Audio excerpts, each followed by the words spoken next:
नमस्कार मित्रांनो, आपलं सरळ व्याज चॅप्टर चालू होतं. त्यातला आजचा लास्टचा व्हिडिओ. यात सरळ व्याज चॅप्टर आपलं पूर्ण कव्हर होऊन जाईल. बरोबर. तर यात आपण प्रयत्न करू की सर्व प्रकारची उदाहरणं घेतली जातील. काही 2-3 प्रकारचे उदाहरणं बाकी फक्त ते सर्व कव्हर करण्याचा आपण प्रयत्न करू. चला मग पहिलं उदाहरण. एका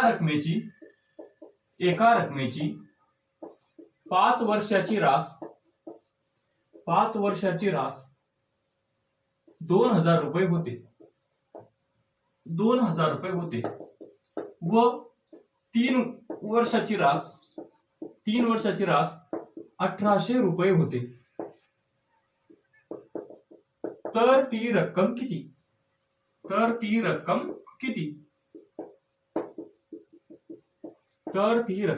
किती? पहिले रास म्हणजे काय ते नवीन एकदा सांगतो मी. तुम्हाला माहिती आहे रास काय असते, तरी मी एकदा सांगतो. बघा, ए या माणसाने बी या माणसाला 2000 रुपये दिले. काय सांगतोय मी? ए या माणसाने बी या माणसाला 2000 रुपये दिले. आता बी ने ते 5 वर्ष वापरले. बी ने किती वापरले? ते 5 इयर म्हणजे 5 वर्ष वापरले. समजा 5 वर्षाचं व्याज 400 रुपये झालं. 5 वर्षाचं व्याज किती झालं? 400 रुपये झालं. तर मग आता बी ए ला किती पैसे परत करेल? बी हा ए ला हे 2000 रुपये तर परत करेलच आणि अजून हे 400 रुपये व्याज सुद्धा परत करेल, कारण त्याने ते 5 वर्ष वापरलं होतं का नाही. त्याच्यामुळे बी हा देताना 2000 रुपये पण परत करेल आणि हे 400 रुपये जे व्याज झालंय 5 वर्षाचं ते सुद्धा परत करेल. याला म्हटलं तर रास. रास म्हणजे काय? जी रक्कम आपण दिली होती मुद्दल आणि जे एक्स्ट्राचे व्याज आपल्याला भेटणार आहे ते, हे दोघी मिळून काय तयार होतं? रास तयार होते. आपल्याला इथे काय दिलंय? रासच दिली आहे. आता बघा प्रश्न नवीन एकदा सांगतो मी काय. एका रकमेची 5 वर्षाची रास म्हणजे एक रक्कम आहे. समजा काहीतरी एका माणसाला दुसऱ्याला काहीतरी रक्कम दिली आहे, बरोबर. त्या रकमेची 5 वर्षाची रास किती आहे? 2000 रुपये. रास मध्ये काय काय येतं? रास मध्ये ती रक्कम सुद्धा येऊन जाईल जी त्या माणसाने दिली होती म्हणजे पी, आणि दुसरं ते व्याज सुद्धा येईल 5 वर्षाचं, बरोबर. पुढे व 3 वर्षाची रास. 3 वर्षाची रास म्हणजे काय? त्याच रकमेची 3 वर्षाची रास 1800 रुपये आहे. मग या 1800 रुपयामध्ये ती रक्कम सुद्धा येईल आणि 3 वर्षाचं व्याज सुद्धा येईल, बरोबर. तर आपल्याला ती रक्कम विचारली आहे. ती रक्कम विचारली म्हणजे काय? ती मुद्दल विचारली जी आपण आधी दिली होती स्टार्टिंगला, बरोबर. ती मुद्दल याच्यात सुद्धा आहे आणि याच्यात सुद्धा आहे. समजलं असेल तुम्हाला. आता मी परत एकदा सांगतो. बघा काय आपल्याला काय काय दिलंय. बघा, आपल्याला मुद्दल काढायची आहे. मुद्दल काढायची का नाही? जी रक्कम दिली तिला आपण मुद्दल म्हणतो, म्हणजे पी आपल्याला काढायचा आहे. 5 वर्षाची रास दिली आहे. बघा, हे 1 वर्ष, हे 2 वर्ष, हे 3 वर्ष, हे 4 वर्ष आणि हे 5 वर्ष. समजा हे पहिलं वर्ष वापरलं रक्कम, ही दुसरी वर्ष वापरली, ही तिसरी वर्ष, असे 5 वर्ष त्याने रक्कम वापरली आहे. समजा किती रुपये दिले होते त्याला? पी एवढे पैसे दिले होते. हे पी एवढे पैसे दिले होते, त्याने 5 वर्ष वापरले म्हणजे 5 वर्षाचे व्याज होईल का नाही? काहीतरी 5 वर्षाचे व्याज होणार आहे का नाही? ते व्याज आपल्याला माहिती आहे का? नाही. म्हणजे पी अधिक 5 वर्षाचे व्याज, बरोबर. पी ती रक्कम दिलेली आणि 5 वर्षाचं व्याज, हे म्हणजे 5 वर्षाची रास. हे दोघी मिळून काय तयार होईल? 5 वर्षाची रास, बरोबर. आता इकडे लिहिली तुम्ही 5 वर्षाची रास. 5 वर्षांची रास म्हणजे किती? ती मुद्दल, बरोबर, जी आपण दिली होती ती, आणि 5 वर्षांचे व्याज, बरोबर. ती मुद्दल म्हणजे पी आणि 5 वर्षाचे व्याज एवढं मिळून काय तयार होईल? 5 वर्षाची रास तयार होईल म्हणजे 2000 रुपये. आता पुढे काय म्हटलंय? 3 वर्षांची रास. 3 वर्षांची रास म्हणजे काय? रक्कम तेवढीच. रक्कम काय? तेवढीच पी आणि 3 वर्षाचे व्याज, बरोबर. आणि 3 वर्षांचे व्याज. रक्कम तेवढीच पी आणि 3 वर्षाचे व्याज म्हणजे झालं काय? 3 वर्षाची रास. म्हणजे काय झालं? 3 वर्षाची रास 1800, बरोबर. आता इकडे लिहून घेऊ तुम्ही. 3 वर्षांची रास म्हणजे किती? 3 वर्षांची रास म्हणजे काय? ती मुद्दल पी आणि 3 वर्षाचे व्याज, बरोबर. 3 वर्षाचे व्याज. आता तुम्ही बघा, जर आपण ह्या इक्वेशन मधून हे वजा करून टाकलं, ह्या इक्वेशन मधून हे वजा करून टाकला, तर काय मिळेल आपल्याला? 5 वर्षाचं व्याज एवढं, सॉरी 5 इथे पी अधिक 5 वर्षाचे व्याज आहे, बरोबर. पी अधिक 5 वर्षाचं व्याज आहे एवढं. याच्यातून एवढं वजा केलं आपण तर शिल्लक किती राहील बघा. एवढी लाईन मधून एवढी लाईन गेली, उरलं काय एवढं. बरोबर ना, उरलं काय एवढं. कारण की एवढ्या मोठ्या लाईन मधून एवढी लाईन वजा करून घेतली म्हणजे इतका पार्ट वजा करून घेतला, उरलं काय फक्त एवढंच. एवढं उरलंय आपल्याकडे. आता हे काय आहे बघा, हे फक्त या 2 वर्षांचं काय आहे व्याज. हे काय दिसतंय बघा, चौथ्याचं व्याज आणि 5वाचं व्याज म्हणजे 2 वर्षांचं व्याज दिसतंय का नाही. समजलं असेल तुम्हाला. मग आता इकडे बघू आपण 5 वर्षाची रास किती होती 2000. बरोबर, 5 वर्षाची रास किती होती 2000. 3 वर्षाची रास किती होती 1800. बरोबर, याच्यातून हे वजा केला. आता इकडे पण वजा होईल बघा. पी मधून पी चालला जाईल 0, पी मधून पी चालला जाईल 0. 5 वर्षाचे व्याज म्हणजे इतकं. बरोबर, 5 वर्षाचं व्याज किती इतकं वजा 3 वर्षाचे व्याज. 3 वर्षाचं व्याज किती होतं इतकं. बरोबर, 5 वर्षाचं व्याज टोटल, 3 वर्षाचं व्याज किती इथपर्यंत, फक्त इथपर्यंत. आता ह्या मोठ्या लाईनवर ही लाईन वजा केली, काय उरेल फक्त इतकं उरेल का नाही. इतकं म्हणजे किती 2 वर्षाचं व्याज. पुढच्या 2 वर्षाचं व्याज उरेल का नाही. मग याच्यातून हे वजा केलं तर काय उरलं तुमच्याकडे 2 वर्षांचे व्याज. काय उरलं तुमच्याकडे 2 वर्षांचे व्याज. मग 2 वर्षांचं व्याज किती तुमचं इकडे बघा. 2 वर्षांचे व्याज किती आहे, 2 वर्षांचं व्याज आहे तुमचं 2000 वजा 1800 किती होता 200. 2 वर्षांचं व्याज किती आहे 200.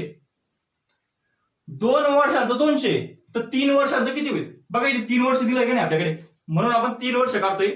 2 वर्षाचं 200, 3 वर्षाचं किती होईल 3 वर्षाचे व्याज किती होईल 300. 3 वर्षाचे व्याज किती होईल 300. बरोबर ना, 2 वर्षाचं 200, 3 वर्षाचं 300. आता पुढे आपल्याला काय करायचंय, तर ती रक्कम किती हे आपल्याला विचारलं आहे. तर ती रक्कम किती हे आपल्याला विचारलं आहे. 3 वर्षाची रास किती होती पी अधिक 3 वर्षाचे व्याज. 3 वर्षाची रास किती दिली आपल्याला 1800. 3 वर्षाची रास किती दिली आपल्याला 1800. पुढे काय पी अधिक 3 वर्षाचे व्याज आपण काढून घेतलं किती 300. तर ती रक्कम पी बरोबर किती, तर ती रक्कम पी बरोबर किती 1800 वजा 300. 1800 वजा 300 किती आलं ते 1500. किती आलं ते 1500. म्हणजे त्या माणसाने 1500 रुपये उधार दिले होते. समजलं असेल तुम्हाला. नवीन एकदा सांगतो मी आता बघा. एका रकमेची 5 वर्षाची रास किती होती 2000 रुपये. 5 वर्षाची रास म्हणजे किती, तर ती मुद्दल जी दिली होती आणि 5 वर्षाचं व्याज. पुढे 3 वर्षाची रास त्याच रकमेची 3 वर्षाची व्याज किती होती ती रक्कम आणि 3 वर्षाचं व्याज. आता या दोघांची वजाबाकी करा तुम्ही. 5 वर्षाची रास किती दिली 2000, 3 वर्षाची रास किती दिली 1800. 2000 मधून 1800 इकडे गेले आणि इकडे बघा पी मधून पी गेला 0. 5 वर्षाचं व्याज मधून 3 वर्षाचं व्याज गेलं, किती उरलं वरच्या 2 वर्षाचं व्याज. बरोबर ना, जे किती 2 वर्षांचं व्याज. म्हणजे 2 वर्षांचं व्याज किती आलं आमच्याकडे 200 रुपये आलं. 2 वर्षाचं व्याज 200 रुपये. आपल्याला 3 वर्षाची रास दिली का नाही, मग 3 वर्षाचं काढून घ्या. मग 3 वर्षाचं व्याज किती आलं 300. मग 1800 रुपये म्हणजे काय बघा 3 वर्षाची रास किती दिली 1800 बरोबर किती पी जे आपल्याला काढायचंय आणि 3 वर्षांचं व्याज आपण काढून घेतलं किती 300 रुपये. असं आपलं इक्वेशन तयार झालंय. दुसऱ्या ह्याच्यात टाकलं तर आणि पुढे काय मग हा 300 इकडे प्लस इकडे काय गेला वजा पी बरोबर किती 1500 रुपये. समजलं असेल तुम्हाला. आता डायरेक्ट काय करायचं ते सांगतो. डायरेक्ट काय करायचं अशा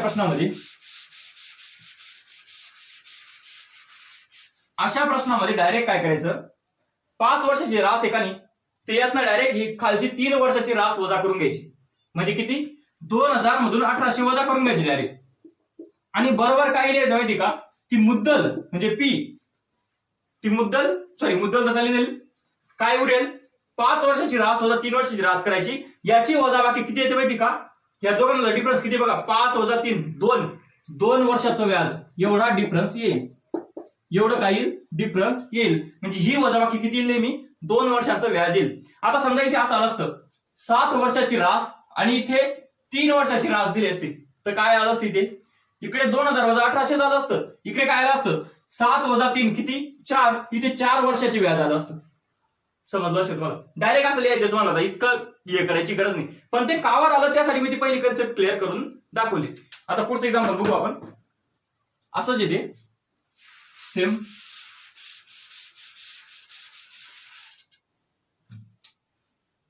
दशादशे किती टक्के दराने, दशादशे किती टक्के दराने एका रकमेची 2 वर्षाची रास 7,000 व 5 वर्षाची रास 10,000 रुपये मिळेल. 10,000 रुपये मिळेल. बघू आपण काय काय. मी तुम्हाला काय सांगितलं, एका कॉमन रकमेची 2 वर्षाची रास दिली आणि 5 वर्षाची रास दिली, ती रक्कम कॉमन आहे का नाही. जर तुम्ही या दोघांची वजाबाकी केली, 5 वर्षाची रास वजा 2 वर्षाची रास, तर किती येईल बघा. 5 वर्षाची रास किती आहे, 10,000 बरोबर, वजा 2 वर्षाची रास किती आहे, 7,000. ही वजाबाकी किती येईल, ही वजाबाकी येईल 5 वर्ष आहे का नाही. 5 वजा 2 किती उरले, 3. 5तून 2 गेले किती, 3 वर्षाचे व्याज येईल बरोबर का नाही. 3 वर्षाचे व्याज येईल. बघा मग 10,000 वजा 7,000 किती, 3,000. म्हणजे 3 वर्षाचे व्याज किती आहे, 3 वर्षाचे व्याज किती आलंय तुमच्याकडे, 3,000 रुपये. 3 वर्षाचं व्याज किती आलं, 3,000 रुपये. काय करायला सांगितलं तुम्ही, तर त्या दोघी रासची वजाबाकी करून घ्या. मोठी कोणती होती, 10,000.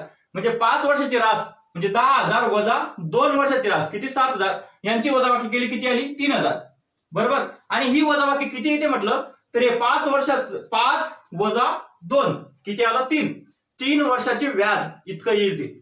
मग 3 वर्षाचे व्याज किती आलं, 3,000. आपल्याकडे किती वर्षात दिलंय बघा, 2 वर्षात दिलंय आणि 5 वर्षात दिलंय. मग आपण काय करू, 1 वर्षाचा करून घ्या. 3 वर्षाचं व्याज 3,000 आहे, एका वर्षाचं किती येईल बरोबर. 3 वर्षाचं व्याज 3,000 आहे, एका वर्षाचं किती येईल, 1,000 येईल का. पुढे आता आपल्याला 2 वर्षाची रास दिली, आपण काय करू, 2 वर्षाचं व्याज काढून घेऊ. मग 2 वर्षाचं व्याज किती येईल बघा. 2 वर्षाचं व्याज किती येईल, 3 वर्षाचं 3,000 होतं, 1 वर्षाचं 1,000 होतं. मग 2 वर्षाचं किती येईल, 1 वर्षाचं 1,000, 2 वर्षाचं किती, 2,000 रुपये. 2 वर्षाचं व्याज आपण काढून घेतलंय किती, 2,000 रुपये. आता पुढे काही एवढं अवघड नाहीये. 2 वर्षाची रास किती येईल बघा. 2 वर्षाची रास येईल, ती मुद्दल आपण दिलेली म्हणजे किती, पी, जी आपल्याला माहित नाहीये, ती मुद्दल पी अधिक 2 वर्षाचे व्याज बरोबर. 2 वर्षाचे व्याज समजलं असेल तुम्हाला. 2 वर्षाची रास म्हणजे किती, ती मुद्दल आणि 2 वर्षाचं व्याज. रास किती दिली आपल्याला, 7,000. मुद्दल किती, पी, आणि 2 वर्षाचं व्याज आपण काढलं किती, 2,000 बरोबर. मग तुम्हाला जर ही मुद्दल काढायची तर काय करावं लागेल, 7,000 वजा 2,000 किती आलं, पी 5,000. पी मुद्दल किती आली, 5,000 रुपये. प्रश्नात आपल्याला मुद्दल विचारले का, नाही. आपल्याला दशादशे किती टक्के दराने म्हणजे दर विचारलाय, म्हणजे किती, आर विचारला आहे. मग तुम्हाला फॉर्म्युला माहिती काय, simple interest is equal to काय, P into R into T भागिला 100. आता सिंपल इंटरेस्ट किती होतं व्याज, 2 वर्षाचा व्याज किती होता, 2,000 रुपये. मुद्दल किती आली आपल्याकडे, 5,000 रुपये. आर आपल्याला काढायचा आहे. टाइम किती होता बघा, 2 वर्षाचा व्याज होतं का नाही, म्हणजे टाइम होता 2 इयर भागिला काय, 100. आता काय काय होतं बघा, हे 2 शून्य गेले, हे 2 शून्य गेले बरोबर.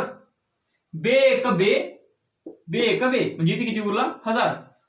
आता इथे किती उरलाय, 50. आर इज इक्वल टू किती, 1000 भागिला 50. म्हणजे आर इज इक्वल टू किती, 20 टक्के. आर इज इक्वल टू किती, 20%. नवीन एकदा सांगतो मी काय केलं. मी तुम्हाला सांगितलं होतं, एकाच रकमेची जर रास दिलेले असतील 2, त्या दोघांची वजाबाकी करून घ्या. म्हणजे किती, 10,000 वजा 7,000 किती आले, 3,000. आणि ती जी वजाबाकी राहील त्या रासची ती किती राहील माहिती का, तर हे 5 वर्ष आहे का नाही, या 5 वर्षामधून 2 वर्ष गेले, उरले किती, 3 वर्ष. या 3 वर्षाचं जे एक्स्ट्राचं व्याज आहे ती वजाबाकी राहील बरोबर. मग ती वजाबाकी आली इतकी. मग 3 वर्षाचं व्याज 3,000 आहे, एका वर्षाचं किती होईल, भागीला 3 करून घ्या म्हणजे किती, 1,000. एका वर्षाचं जर 1,000 आहे तर 2 वर्षाचं किती होईल, 2,000. 2 वर्षाचं काय काढलं आपण, कारण 2 वर्षाची रास आपल्याला दिली म्हणून आपण 2 वर्षाचं करून घेतलं. 2 वर्षाचे व्याज आले 2000. 2 वर्षाची रास किती मग? मुद्दल अधिक 2 वर्षाचे व्याज. ही रास आपल्याला माहितीये, मुद्दल आपण काढायची आहे आणि व्याज आपण काढून घेतलं. यांची वजाबाकी केली, मुद्दल आली 5000. या फॉर्म्युल्यावरून आपल्याला रेट काढता आला. 2 वर्षाचं व्याज किती आहे? 2000. मुद्दल आपण काढून घेतली पी 5000. आर आपल्याला काढायचं आणि टाइम किती मग? 2 वर्षाचा व्याज म्हणून टाइम 2 वर्ष. इतकं तुम्हाला समजलं असेल. आता पुढचं एक एक्झाम्पल घेऊ.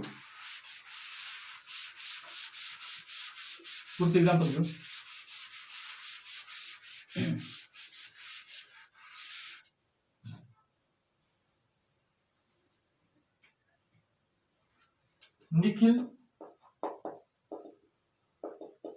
व अखिलेश यांनी बँकेकडून समान कर्ज घेतले. समान कर्ज एकाच दराने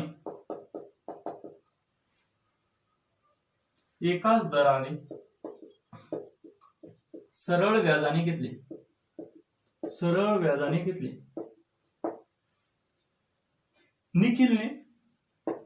निखिलने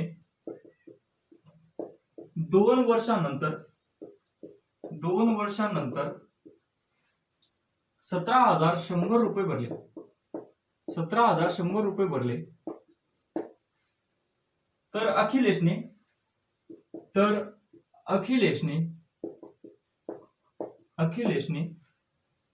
5 वर्षात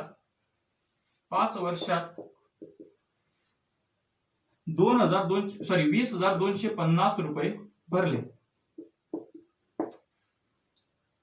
तर प्रत्येकी कर्ज घेतलेले किती? सेम प्रश्न आहे जो मागच्या वेळेस होता. मागच्या वेळेस काय होतं? मुद्दल सारखी होती. इथे पण मुद्दल सारखी आहे, कारण त्यांनी समान कर्ज घेतलंय का नाही? कर्ज काय घेतलंय त्यांनी? समान घेतलंय. आर पण सारखाच आहे. पुढे काय? 2 वर्षानंतर निखिलने किती भरले? 17,100 रुपये भरले. याचा अर्थ काय? ती मुद्दल पण परत केली आणि 2 वर्षाचं व्याज पण परत केलं. याचा अर्थ काय? ही 2 वर्षाची रास आहे का नाही? 17,100. याच्यात मुद्दल पण आहे आणि 2 वर्षाचं व्याज पण आहे. ही 2 वर्षाची रास दिली. पुढे अखिलेशने 5 वर्षात इतके भरले. याचा अर्थ काय? अखिलेशने 5 वर्षाची रास परत केली का नाही? मग इथे पण सेम आहे, मुद्दल सारखी आहे. इथे 2 वर्षाचं रास दिले, 5 वर्षाची रास दिली. तुम्हाला उत्तर माहिती म्हणजे पुढे काही एवढं अवघड नाही. मग बघा आता काय काढायचं. काय आपल्याला? घेतलेले कर्ज म्हणजे मुद्दल आपल्याला काढायची आहे. दोघांनी सारखंच घेतले म्हणून मुद्दल सारखीच येणार, म्हणजे पी एकच येईल काहीतरी. आता पुढे बघा, सेम आहे. इथे 2 वर्षाचे रास दिले, इथे 5 वर्षाचे रास दिले. दोघांची वजाबाकी करून घ्यायची. म्हणजे किती? 20,250 वजा 17,100 ही वजाबाकी करून घेतली आपण. काय होईल? 0 0 गेला 0, 5 0 गेला 5, 2 1 गेला 1 आणि 20 17 गेले 3. 3150 रुपये. काय आलं? 3150 रुपये. आता हे किती आहे? ह्या दोघी रासची वजाबाकी किती येईल बघा. 5 वर्ष वजा 2 वर्ष किती झाले? 3 वर्ष. 3 वर्षाचे व्याज. हे 3 वर्षांचे व्याज आहे. हे 3 वर्षांचे व्याज किती? म्हणजे 3150. आता इकडे बघा, 3 वर्षांचं व्याज 3150 आहे, तर एका वर्षाचं व्याज किती येईल? बघा, 3 वर्षांचं व्याज किती आहे? 3150. तर एका वर्षाचं व्याज किती येईल? 3150 भागिले 3 येईल का नाही? बरोबर. किती होईल मध्ये? 3 1 3 वरून घेतला 0, 3 5 15 वरून घेतला 0, 1050. किती आलं? 1050 रुपये. एका वर्षाचं व्याज किती आलंय तुमचं? 1050. समजलं असेल? 3 वर्षाचं जर 3150 आहे. बघा, 3 लोकांचा पगार जर 1500 रुपये, ते एकाचा किती होईल? 500 होईल का नाही? भागीला 3 करून टाकू आपण. सेम तसंच आहे. एका वर्षाचं व्याज आलं 1050. आता रास किती वर्षाची दिली आपल्याला? 2 वर्षाची दिली. रास किती वर्षाची दिली? 2 वर्षाची दिली. मग आपण 2 वर्षाचं व्याज काढून घेऊ. बरोबर. एका वर्षाचं माहिती आपल्याला, 2 वर्षाचं किती होईल? बघा, एका वर्षाचं 1050, तर 2 वर्षाचं किती? 1050 गुणिला 2. 2 0 0, 2 5 10, आजच्याला 1, 2 0 0 एकाचा 1, 2 1 2, 2100 रुपये. 2 वर्षांची रास किती होऊन गेली? 2 वर्षांचं व्याज किती होऊन गेलं? 2100 रुपये. आता पुढे काही एवढं अवघड उरलं नाहीये, पुढे काही एवढं अवघड नाहीये. बघू आपण.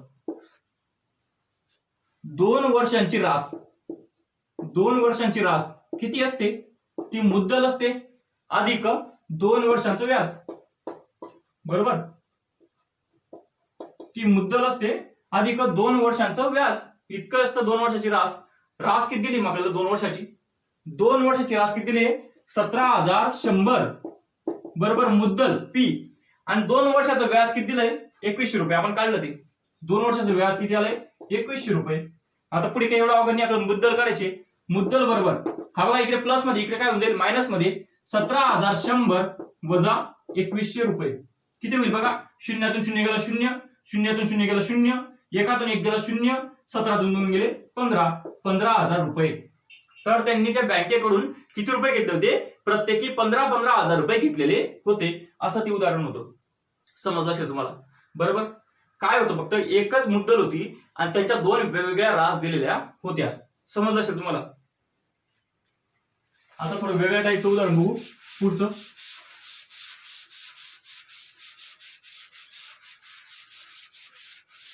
एकदा प्रश्नामध्ये काय दिलंय तेवढं जर समजलं तू उत्तर काढणं काही अवघड राहत नाही, पण प्रश्नामध्ये काय दिलंय ते नीट वाचता आलं पाहिजे आपल्याला. आता पुढचं बघू आपण. एक व्यक्ती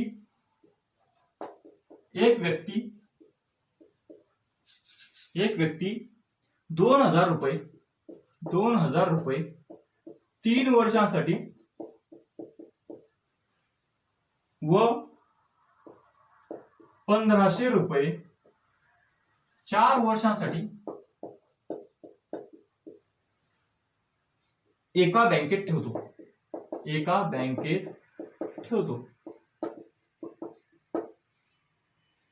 व 480 रुपये व्याज कमवतो. 480 रुपये व्याज कमवतो.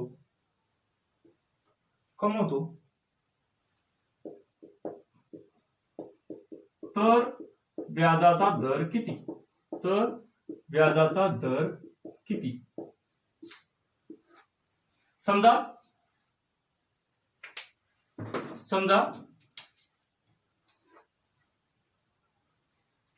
एखादा माणूस आहे, त्याचे 2 खाते एकाच बँकेत, किंवा समजा त्याचं एक खातं आहे, त्याच्या बायकोचं एक खातं आहे, एकाच बँकेमध्ये खाते दोघांचं, आणि दोघी ठिकाणी तोच पैसे टाकणार आहे. बायकोकडून पैसे नाही, समजा ती घरची हाऊसवाईफ असेल तर तो दोघी ठिकाणी तोच पैसे टाकतोय. त्याने स्वतःच्या खात्यात किती रुपये टाकले? 2,000 रुपये. त्याने स्वतःच्या खात्यात किती टाकले? 2,000 रुपये 3 वर्षासाठी. आणि बायकोच्या खात्यात किती टाकले? 1,500 रुपये टाकले 4 वर्षासाठी, बरोबर. तर त्याला एकूण व्याज किती मिळतंय? म्हणे 480 रुपये मिळतंय. तर व्याजाचा दर किती? बघा, पहिली महत्वाची गोष्ट, दोघांचे पैसे एकाच बँकेत आहे. मग एक बँक असं तर करणार नाही एका कस्टमरला कमी दर देईल, दुसऱ्या कस्टमरला जास्त दर देईल, असं काही होत नाही, बरोबर. बँक सर्वांना सारखाच दराने व्याज देते, बरोबर. म्हणजे आर दोघांचा सारखा राहील. दोघी कंडिशनचा आर काय राहील? सारखा राहील. एक सेकंड. दोघी कंडिशन मध्ये आर म्हणजे व्याजाचा दर बँक सारखाच देईल, बरोबर.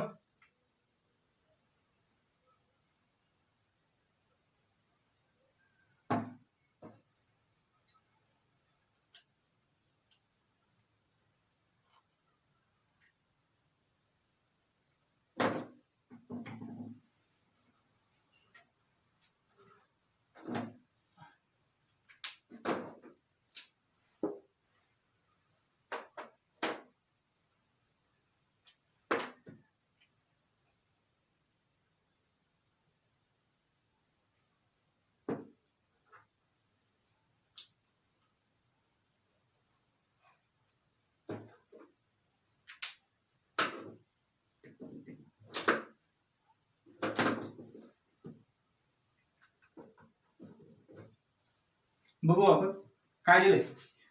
दोघी कंडिशन मध्ये आर सारखाच राहील, कारण की बँक दोघांना सारखाच व्याज दरने व्याज देईल. आता बघा, पहिल्या कंडिशनचं व्याज किती होईल बघू आपण. बघा, पहिल्या कंडिशनचं व्याज किती होईल, म्हणजे सरळ व्याज पहिली कंडिशनचं SI1, सिंपल इंटरेस्ट पहिल्या कंडिशनचं SI1 किती होईल बघा. P1 आर तर सारखाच आहे, T1 भागीला 100 हाच फॉर्म्युला आहे का नाही आपण. मग पहिल्या याचं सरळ व्याज किती आहे? पी किती आहे? पहिल्या वेळेस 2,000 रुपये ठेवले मुद्दल, म्हणजे पी किती आली? 2,000 रुपये. आर आपल्याला काढायचंय, टी किती आहे बघा, टी 3 वर्षासाठी आहे, म्हणजे टी किती 3 वर्ष भागीला काय 100, बरोबर. काय होईल बघा, हा शून्य गेला, हा शून्य गेला, हा शून्य गेला, हा शून्य गेला, किती आलं बघा, SI1 is equal to 60R. SI1 equal to किती आलं, 60R आलं, इतकं व्याज मिळणार आहे त्याला. पहिले कंडिशनला आपल्याला आर माहित नाही. दुसरी कंडिशन बघू आपण, SI2 इज इक्वल टू काय, P2R T2 भागीला 100. आता तुम्ही म्हणणार की R1 आणि R2 का बघितलं नाही, तर आर सारखाच आहे, बँक दोघांना एकच व्याज देते म्हणून आर सारखा आहे. आता बघू आपण, SI2 इक्वल टू किती, P2 म्हणजे दुसरी मुद्दल किती ठेवली आहे, 1500 रुपये. आर आपल्याला माहित नाहीये, टी किती वर्षासाठी आहे, 4 वर्षासाठी बघितलं काय 100. हा शून्य गेला, हा शून्य गेला, हा शून्य गेला, हा शून्य गेला. SI2 किती आलं बघा, 15 चोक 60, 60R, 15 चोक 60R. म्हणजे पहिल्या कंडिशनला सुद्धा 60R येतंय व्याज, दुसऱ्या कंडिशनला सुद्धा 60R येतंय.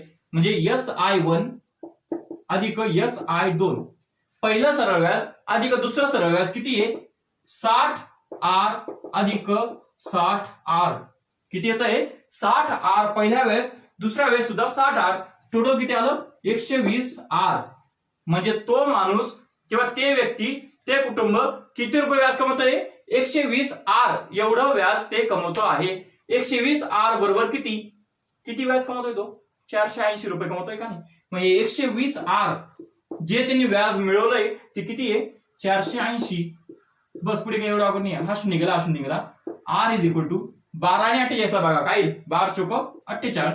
म्हणजे दर किती होता व्याजाचा, 4%. दर किती होता, 4%. समजलं असेल तुम्हाला. नवीन एकदा सांगतो मी काय केलं बघा. त्या माणसाने 2 अकाउंट उघडले एका बँकेत, दोघी ठिकाणी व्याज दर सारखाच दिल बँक, आर बरोबर. पहिल्या कंडिशनचा पी होता 2000 बरोबर, 3 वर्षासाठी रक्कम ठेवली होती आणि आर आपल्याला माहित नव्हता. मग पहिल्या वेळेस सरळ व्याज निघालं किती, 60R.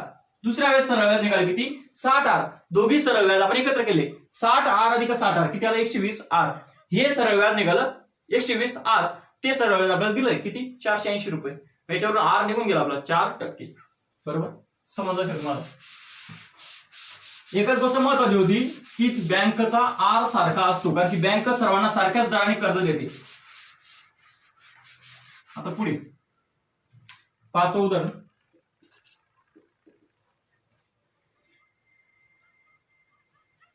हे पुसून घेतो.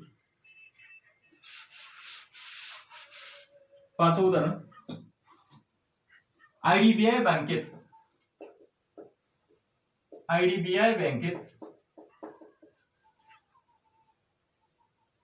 एक रक्कम 25% दराने 2 वर्षांसाठी ठेवली.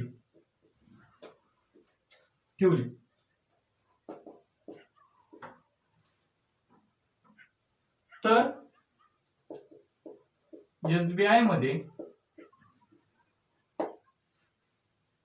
तेवढीच रक्कम 20% दराने ठेवली. दराने 5 वर्षांसाठी ठेवली.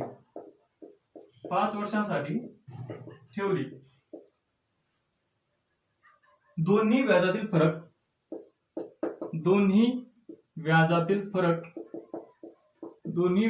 फरक 5,000 रुपये असल्यास रक्कम किती बघू आपण. बघा, त्याने एका माणसाने आयडीआय बँकेत एक रक्कम ठेवली आणि एसबीआय मध्ये तेवढीच रक्कम ठेवली. म्हणजे दोघी बँकेमध्ये रक्कम तेवढीच ठेवली. एका ठिकाणी व्याजदर किती, 25%, दुसऱ्या ठिकाणी किती, 20%, बरोबर. दोघी ठिकाणी त्याने वेगवेगळ्या टायमासाठी रक्कम ठेवली. मग दोघांमध्ये काहीतरी व्याज मिळेल का नाही, त्या व्याजचा डिफरन्स किती दिला, त्या व्याजची वजाबाकी किती दिली, 5,000 रुपये. आपल्याला ती रक्कम काढायची. बघू आपण, ती रक्कम आपण समजू आपण पी आहे, बरोबर.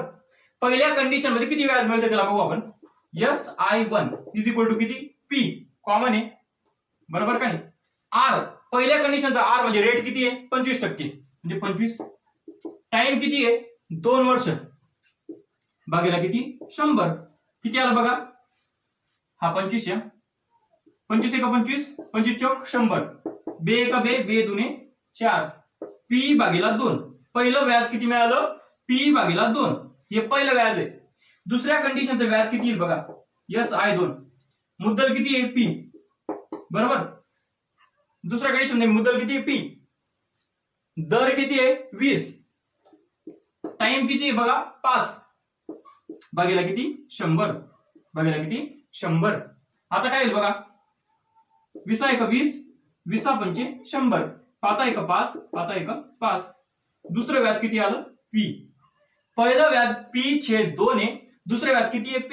मोठा कोणता आहे बघा, P हे समजा 1000 रुपये आहे, आपल्याला माहित नाही बरं, आपल्याला माहित नाही, P हे 1000 आहे, तर P/2 किती होईल, P/2 किती होईल, 500 होईल का नाही.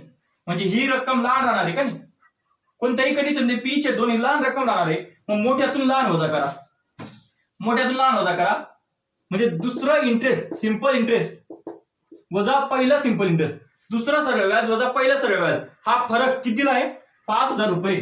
हा फरक किती दिला आहे, 5000 रुपये दिला आहे. मग हे किती आहे, दुसरं इंटरेस्ट P वजा पहिलं इंटरेस्ट किती आहे, P/2 इक्वल टू किती आहे, 5000. आता बघा इथून पुढे तुम्हाला वजाबाकी माहिती आहे अपूर्णांकाची, काय, याचा छेद 1 आहे, याचा छेद 2 आहे, मग याला पण 2 आणायचं आहे, खाली 2 ने मल्टिप्लाय करताय, वरती पण 2 ने मल्टिप्लाय करा. हा 2P वजा P बघितला काय आला, 2, बरोबर ना. नवीन एकदा सांगतो बघा, मी शिकवलंय तुम्हाला अपूर्णांकांच्या बेरीज वजाबाकीमध्ये. इथे काय आहे, P आहे, बरोबर. इथे P आहे म्हणजे इथे छेदला काय 1, मग इथे छेद सारखा करावा लागणार आहे का नाही. मग इथे 2 आणायचं तुम्हाला, मग तुम्ही इथे पण 2 ने मल्टिप्लाय करा, खाली पण 2 ने मल्टिप्लाय करा. इकडे काय, P/2 इक्वल टू 5000. आता इथे काय बघा, छेद सारखा आहे का नाही, तो खाली कॉमन लिहून घ्या. वरती 2P वजा 1P किती उरला, P. वरती 2P वजा 1P किती उरला, P इक्वल टू किती, 5000. आता हा 2 इकडे P ला भागतोय का नाही, इकडे काय होईल, तो गुणिला होईल. 5000 गुणिला 2 किती होईल, 5 दुने 10 म्हणजे 10000. मुद्दल किती होती मग, 10000. त्या माणसाने IDBI मध्ये 10000 ठेवले होते आणि SBI मध्ये सुद्धा 10000 रुपये ठेवलेले होते. समजलं असेल तुम्हाला. 2 वेगवेगळ्या कंडिशन होत्या, दोघांचं सरळ व्याज काढलं, त्यांची वजाबाकी केली, कारण आपल्याला वजाबाकी दिली होती आणि पुढे उत्तर निघालं, बरोबर. पुढचं एक्झाम्पल बघू आपण, 6 नंबरचं.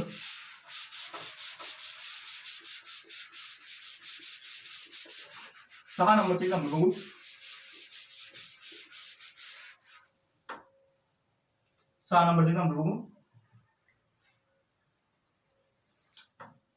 व्याजाचा दर 21% वरून 24% केल्यास ग्राहकाला 4 वर्षाचे व्याज 3000 रुपये जास्त मिळते. 3000 रुपये जास्त मिळते. तर मुद्दलाची रक्कम किती,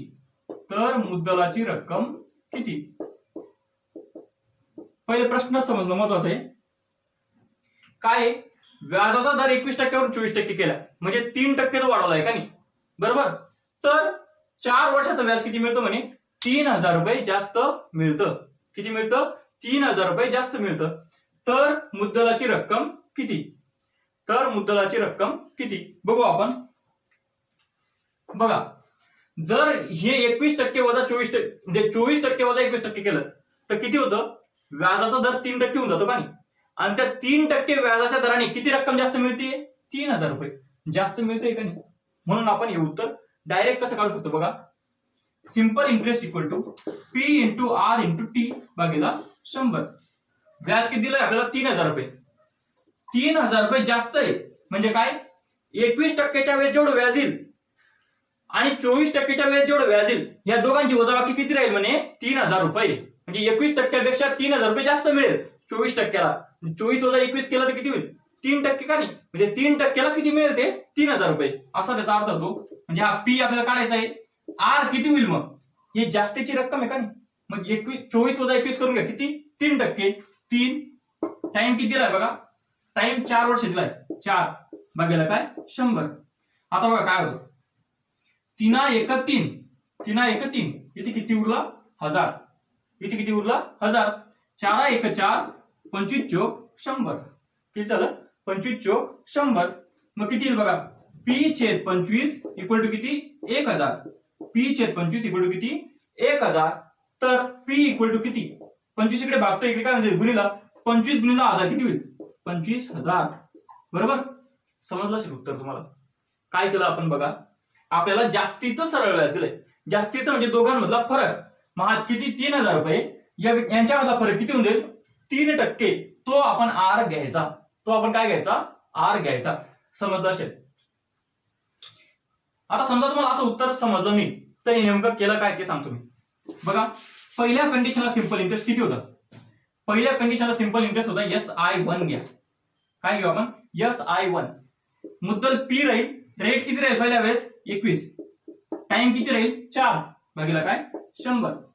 दुसऱ्या वेळेस रेट किती राहील बघा? बघा 4 ने भागून घेऊ. 4 1 4 4 25 चोक 100 म्हणजे किती आला? 21P भागिले 25. हा झाला पहिला सिंपल इंटरेस्ट. दुसऱ्या कंडिशनचा सिंपल इंटरेस्ट किती राहिला असता बघा? P तर Pच राहिला असता. आर किती होऊन गेला असता आता? 24%. बरोबर? टी किती राहिला असता? 4च भागिले काय? 100 भागिले काय? 100. 4 1 4 25 चोक 100 हे किती आलं असतं? 24P/25. त्यांनी काय सांगितलं होतं की जर 21 वरून 24 केला तर 3,000 रुपये जास्त मिळत आहे. म्हणजे हे पहिलं सरळ व्याज वजा दुसरा सरळ व्याज हे किती राहिलं असतं? 3,000 रुपये. म्हणजे काय आलं असतं मध्ये? 24P/25 वजा 21P/25 हे जास्तीचं किती म्हणे? 3,000 रुपये.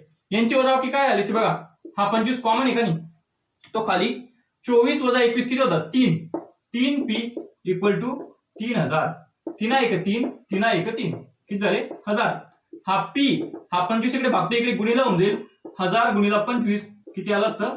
25,000. तेच उत्तर आलं का नाही? जे आपण शॉर्टकट काढलं होतं. मग तुम्ही लॉंग कट प्रोसेस लक्षात ठेवापेक्षा शॉर्टकट प्रोसेस लक्षात ठेवा. काय करायचं? जर एका रकमेचं व्याजदर वाढवलाय का नाही आणि जास्तीचं व्याज दिलंय का नाही, मग हा जो जास्तीचा टक्का आहे ते आहे का नाही? जास्तीचा टक्का किती होता? 3%. तर त्या 3%चं किती झालं असतं व्याज? 3,000 रुपये. असं ते उत्तर काढावं लागतं. पुढचं एक्झाम्पल बघू आपण सेम.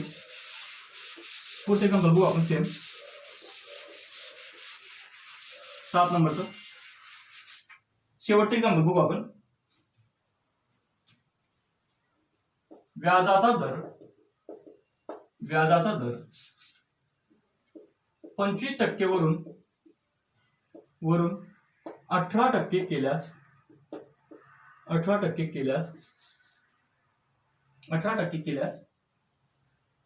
ग्राहकास